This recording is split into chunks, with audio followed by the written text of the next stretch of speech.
one. Ladies and gentlemen, welcome to episode 304. I'm here with Eileen Grubba, and I just want to say thank you for being a guest on my talk show. You're welcome.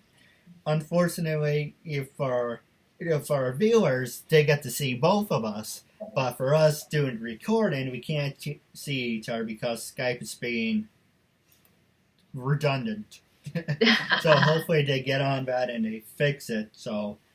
And also in the meantime, if there's other people out there that knows good Skype or good recording software for me to do my show, I would really appreciate it. So I'm not pretty much handcuffed without doing Skype. Anyway, I don't want to complain to you. The whole point of my talk show is to show people that even with having a learning disability, I can still overcome controversy and reach my goals in life. At the same time, I'm able to turn myself into a perfect example for people out there dealing with any types of learning disabilities and disabilities. But you should never give up, and you should prove to them you can still amount to something. So labels do not dictate who you are and who you're going to be, and you should prove to them you can still amount to something. So that being said, half hour, 45 minutes every time, say whatever you want, freedom of speech, freedom of self-expression. And starting off, what can you tell us about yourself? Well, I am an actor and have been for 25 years, and I work in film and television and a lot in the theater. I also write. I have worked many years in casting, and I have produced. I've been pretty much in all aspects of our industry through the past 25 years. And I was a child with a disability. I was in a wheelchair when I was a kid, and while I've mostly overcome it, I'm still dealing with some parts of it. Like I just had another surgery on my left ankle. We're rebuilding bones and fixing problems throughout my life. So I do have a lot of experience dealing with disability, and because of my life experience, I've become an advocate for people with disabilities being included in the entertainment industry, because I feel that when people with challenges and differences are included in all aspects of entertainment and advertising, we will create a world that is more accepting and inclusive, which is something we've needed to do for far too many years. It's way past due. So for the sake of all the kids coming up behind me, I feel like we have to create a more welcoming world for them, because everybody's dreams matter. Everybody has an important piece to add to the puzzle of life, and we can't keep all the players out of the game. So that's a little bit about me. No, absolutely. I agree with you. And, for a perfect example, it doesn't matter if you're deaf, blind, or if you're in a wheelchair. Labels do not dictate who you are and who you're going to be. If you're capable of doing something, that's all that really matters. Do you know what I think? It occurred to me not too terribly long ago that when someone has a disability, too many people who aren't dealing with it see it as a disadvantage. But recently, I had the wonderful opportunity to meet Professor Stephen Hawking, and of course I knew a lot about him before, but then I met him, and what I realized in that moment is, you know what disability does? It focuses people. It gives you very sharp focus, and so people with disabilities should, more than anyone, pay attention to their heart and follow their dreams, because their focus will be specific and special, and there will be a reason for it. And when you think of all the fantastic and incredibly accomplished people who've come before us that have had disabilities, they were all brilliant in what they did as long as they focused on what their dream was, and people got out of their way and let them do what they wanted to do. Like you think about Wilma Rudolph, who had polio and was in leg braces, and she wanted to run and she wanted to be an athlete, and she ended up being the first woman in our country to win 3 Olympic gold medals, or maybe in any country, I got to check that, 3 Olympic gold medals for running. And when she was a kid, everyone was making fun of her, and she was persistently trying to get out of her braces, and her parents and her family were excessively supportive. And then you think of Stephen Hawking. I mean, where would we be without his brilliance? And his brilliance was forced to be laser focused by his disability. And Einstein had a learning disability. And Stevie Wonder, Beethoven had a hearing disability. I mean, when you really think about it, there is so much brilliance that came through people with disabilities that was a gift to the entire world. And so I don't understand why the world can't step back and clear a path for all these kids coming up, because they might be our game changers, our world changers. We just have to let them in the game. No, absolutely. Now, have you ever gotten a chance to do voiceovers, or do you do voiceover? I can't even talk. Have you ever gotten a chance to do any voiceover work during your acting career, number one? Yes, I have. The question. Oh, go ahead. Yes, I have done some voiceover work. I've done some for television shows that I've been on. And I did an episode of Monk where I was playing a devious girlfriend of a character who was pretending to be the mother of the character who was causing all the trouble that Steve Zahn played. And that was fun. And I've done voiceover work. I one time was the voice of a princess in a Japanese film where they were translating it into English, so we had to find words that fit the mouth movements of the characters who were speaking in Japanese. So that was interesting and fun. And quite a few voiceovers through the years for different things. Yeah, I would love to do more of that. I would love the whole Skype thing's really aggravating. The second part of the question was, how many years have you been acting, and who influenced you? Okay, so I've been acting for 25 years, and at first it came to me. It was not something I sought out to do, although I did do acting in high school and stage stuff, and I guess I was always a performer ever since I was a child, really. I even used to do puppet shows when I was a kid, because I would sit in my room and make crafts, and I made puppets, and then I would do puppet shows for my brothers and sister and the neighbors. And then I got into cheerleading, which is performance, and I did some theater stuff in high school, and then went on into this industry, into this crazy business. I would say the two influences that hit me first were, at first I was getting compared a lot to Meg Ryan when I was young, and I didn't even know who she was at the moment, and somebody dragged me to see one of her films just so I would see. And then the one that was probably the biggest influence was Jessica Lange. I have every one of her movies. I think I've watched Blue Sky like 5 times, and Frances, and so many of the films she did. And what was really neat is this year a film came out called Wild Oats, and I got to actually work with Jessica Lange. And also there was a picture that was out of her at about 40, and I have a picture of my mother at about 40, and the two of them look so much alike that it's almost alarming at that age range in time. And my mom passed away many, many years ago, but really the only difference was that my mom had blue eyes. And they looked, their shape and framing and everything. And I told Jessica Lange that when I got to work with her, that, I just was always influenced by her work, and it just was especially endearing to me that she looked so much like my mom, especially in the movie Blue Sky and stuff like that. She looked so much like my mom, hairdo and all. So, and she said, I can see that. That was funny. Well, we do have doppelgangers out there. We do have copies. Yeah. The one thing I do... Oh, go ahead. No, go ahead. It's fine. Thanks. The one thing I want to do is take a quick commercial break, and when we come back, I want to ask you some more hard-hitting questions, and I'm going to pass the show over to you. Okay. A message for yourself or as a gift for someone else. For personal connections, shout-outs, birthdays, proposals, weddings, and much more. Enter your details about yourself so the celebrity can record a personal video message especially for you, including details such as your name, age, birthday, hobbies, or whatever else you include. As soon as the video has been recorded, you'll get an email with your link, so you can share it on social media or download and keep it. Celebrities record videos as and when they can, usually within 2 weeks. But if you want a video for a specific date and it does not look like it will arrive in time, you can cancel it and get an instant refund at the click of a button.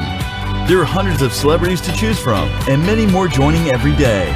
Search by category or genre. Buy a gift voucher, get updates and offers, and encourage your favorite celebrities to join so they can connect with fans in a fun and unique way. Raise money for their charities and much more.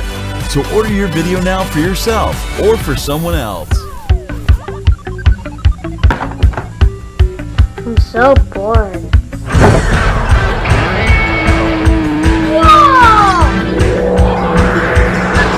Want to see something really cool? Yeah! Now you'll never be bored again with Loot Crate, a totally bodacious mystery box packed with awesome toys, radical games, and other surprises. And the best part is, you can get Loot Crate delivered right to your door. So don't delay. Ask your parents and order today. Everything okay in there? Yeah, everything great. I love Loot Crate. Ladies and gentlemen, welcome back. We just took a quick commercial break for our show, People Skills. I suffer from panic attacks. And yes, I do. And yes, I am labeled as mentally challenged and retarded.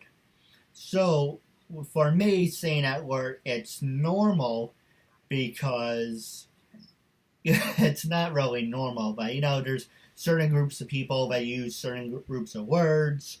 So for me, I heard it all my life, so it's like second nature to me. So for you, it may be offensive, and I apologize if you take offense to it. No, I don't. I just was curious, you know, how you felt, because you had mentioned earlier that, you know, people called you that in school, and I just wondered if the word bothered you, you know, like, I mean, people have said that in the past about my movement when I was young, and you know, I guess the word means,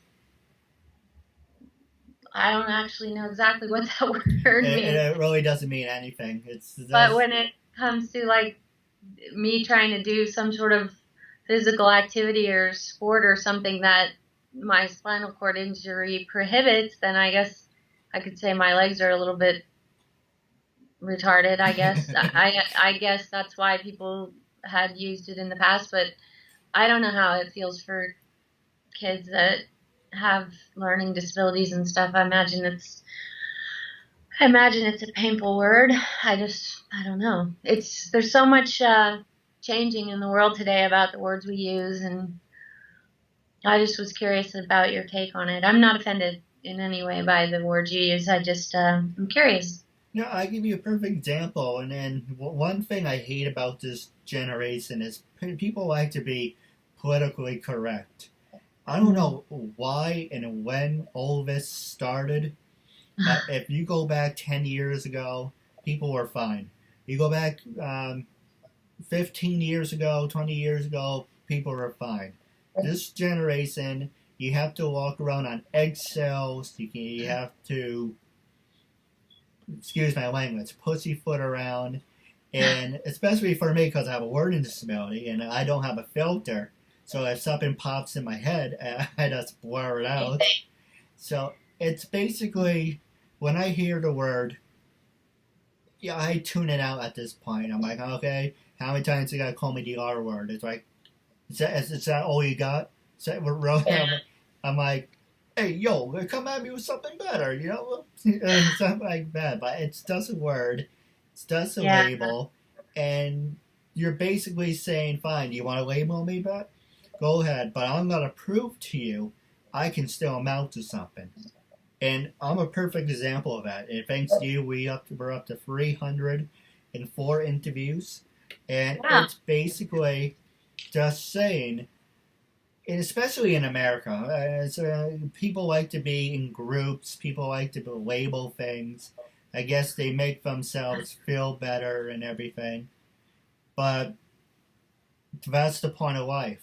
You label someone as something or somewhat, but it's up to us to say, all right, fine. I'm gonna spin that around on you and Right. show I don't you fit what in I your can do. box. Right? I don't fit in your box. I'm a unique human being, as everyone is, and I don't know. I don't know why all the things have gotten the way they've gotten. I just know that I think there was a lot of effort to try to curtail bullying and meanness, and that's why people started censoring words, and I understand it to a point, because we do need people to be more conscious of the words they use when they're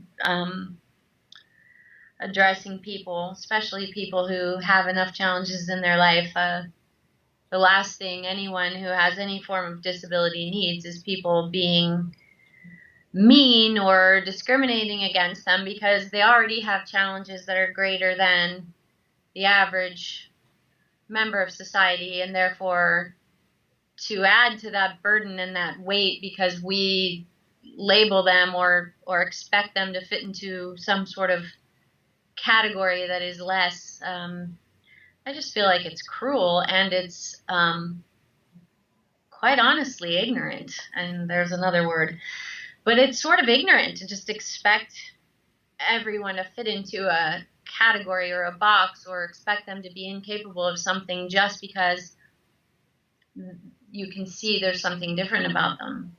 No, Because absolutely.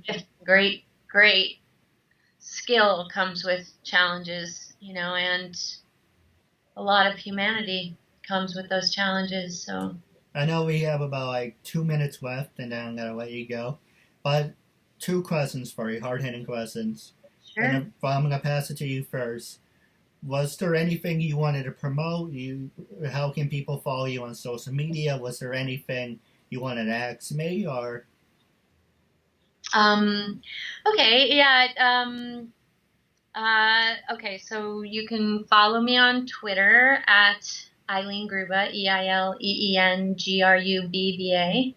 and the same at Instagram. And I have a public Facebook page that is also Eileen Grubba. So I'm easy to find online, and I'm always posting whatever shows I'm doing all the time. Whenever they're airing or movies are opening, I do post them there. The latest thing is that we have a film called Last Call at Murray's, and it's going to be at Idlewild Film Festival this weekend. And I just heard from some of the producers that I got nominated for a Best Actress award, so that was kind of a wild surprise, a huge surprise. And so that's gotten distribution, that film, and hopefully it does well out there in the world. And what else? I've been recovering from ankle surgery that happened just before Thanksgiving, and so work's been a little bit slower for me, but I'm hoping that things change soon. And with all the latest controversy out there in the world about accepting people with disabilities, I'm hoping that my industry will warm up to my limp. But after this ankle heals, I'm going to have gait training, and hopefully it'll be a lot less noticeable. It was getting a little worse there last year because the bones were hitting bones, and it was very painful. So it's not always easy to walk nicely when you're in pain and your ankle's frozen. So we've fixed all that issue, and now we're just healing and getting through it, and then hopefully I'll have more work to report soon. I wanted to say thank you to everyone who's been supportive and kind and loving, and we have a great fan base out there who've been watching the shows and the movies, and I just want to say thank you to everybody for being kind and supportive and rallying, because we're finally getting to a point where physical differences are being accepted more in film and television, and that has a lot to do with the amazing fan base and the people who are speaking up and shouting out that they want to see more real in film and television, and we're seeing it happen. We're seeing diversity really, really come home finally. I think it's going to be a gift to all people, because for too many years we've perpetuated this illusion of perfection, and that puts a lot of pressure on the average, normal, everyday life, you know, to be perfect and live up to some illusion that doesn't exist. I think it's wonderful that our industry is getting closer to real life and real life stories. Yeah. Now, with that being said, the last question I was going to ask you is, I took this from Bill O'Reilly, so all rights go to the factor. So, going on the record, and you don't say I'm spinning my hand as in the clock motion. That's what he does, Bill O'Reilly. He spins his finger. I know, it's funny, so I started doing it. But, I'm not sure I understood what you're meaning. Oh, yeah, Bill O'Reilly, he always points at the screen. Oh, so okay. I just spin my hand, so I thought it was funny. I can't see you, so I don't know. Right. Hopefully Skype will get off their asses and fix that, because without Skype, I'm pretty much handcuffed. But I'm still working on it. But the question I did want to ask you, wrapping up, when I first approached you, what was your honest opinion? And after being a guest on my show, I know you can't see me because Skype, it's being Skype. But after being a guest on my talk show, how do you feel now? Do you want to know what's interesting is when I don't always check the messages on that wall where you sent the message. And when I first saw your message, it came with interesting timing because I was very moved and emotionally hit hard by all the noise I'm hearing in my industry right now about the current disaster that was a reporter being mocked publicly, and then the story of that boy that was kidnapped in Chicago and beaten and tortured by these people, and everyone's responses seemed to be all about politics, and my heart was breaking for the people that endured the abuse, and so I was very emotionally hit and moved at that time, and in a space where I really was wishing more people would speak up and do something and let their actions follow their words, you know, have some integrity about what you're speaking. If you're shouting out politically about how this offends you, then you need to look at your world and your work and make sure you're not committing the same offenses, even if it's insidiously and quietly, where you're making decisions not to give a chance to people with challenges or differences. And so when I saw your message, my immediate response was, hell yeah, absolutely do an interview with this man. Why wouldn't I? So that was my response. And that is my honest response when I saw your message, and you mentioned right away that this was your dream to have this talk show and to prove to the world around you that you can do whatever it is you dream to do, and you can. And you're fine on a talk show. You're absolutely fantastic on a talk show. So why not? You know? No, I appreciate it. Now, I do have 2 questions for you for off the air. But wrapping up our interview segment. Oh, are we? Oh, okay. Got it. Wrapping up our interview segment is a real honor and privilege to do the interview with you. I'm looking forward to part 2 and looking forward to building a friendship with you as well. Thank you. Thank you very much.